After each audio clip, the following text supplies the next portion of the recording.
जो आपके ट्रेनिंग के लिए यहाँ और उसके बाद जिंदगी में भी बहुत ज्यादा जरूरी पड़ेगी आपको। एक बार एक इंसान था, एक आदमी था, और उसको अपने घर पहुंचना था गांव। चल के जा रहा था बेचारा, गाड़ी तो वाड़ी तो कुछ थी नहीं। और चलते जा रहा था तो एक बीच में नदी आ गई। अब नदी पार करनी थी लेकिन नाव नहीं थी, नौका नहीं थी, कोई बोट नहीं थी। और तैरना जानता था लेकिन इस नदी का जो प्रवाह था, वेग था, इतनी तेज रफ्तार से पानी जा रहा था, और जाए कैसे नदी को पार करके। बैठा, सर खुजलाया। फिर उसने सोचा कि यहाँ कुछ बैम्बू पड़े हैं और सूखी हुई घास पड़ी है।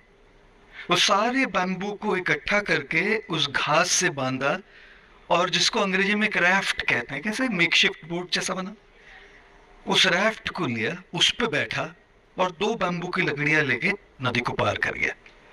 फिर उसने सोचा कि भाई ये राफ्ट मैंने बनाया है, मेरे हाथों से बनाया है, और मेरी जिंदगी के सबसे मुश्किल घड़ी में ये मेरे साथ, इसने मुझे नदी पार कराई है, तो इसको पीछे छोड़ के कैसे चला जाएगा।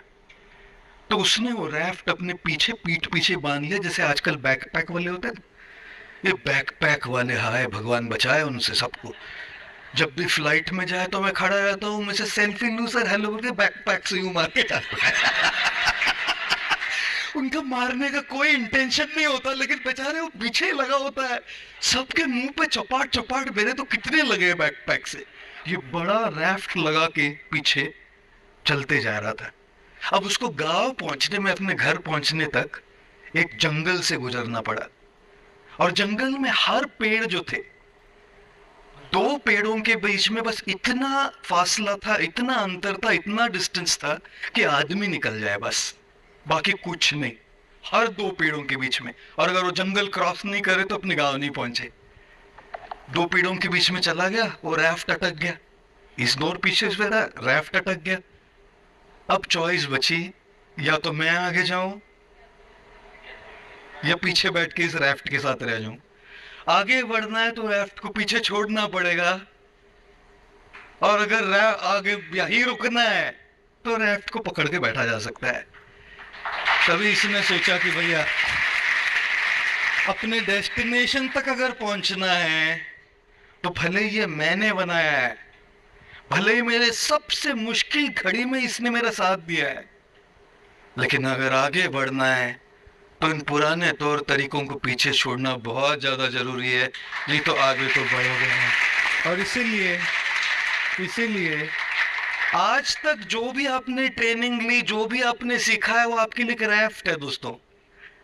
वो आपको काम किया होगा अब तक, लेकिन उसका काम खत्म भी हो गया हो, लेकिन हम उससे ऐसे आसक्त हो जाते, पकड़ के बैठते कि ये मैंने सीखा है। सीखने के लिए सबसे ज्यादा जरूरी बात होती है वो राफ्ट, जिसने अपना काम कर दिया है और जो हमको आगे बढ़ने से भी रोक रहा है, उसको पीछे छोड़ दीजिए, तभी आप आगे बढ़ पाओगे। समंदर में फना होना, समंदर में फना होना तो किस्मत की कहानी है दोस्तों। समंदर में फना होना तो किस्मत की कहानी है। दुख तो उन पे होता है जो किनारों पे मर जाते हैं। इसीलिए बड़ा बिजनेस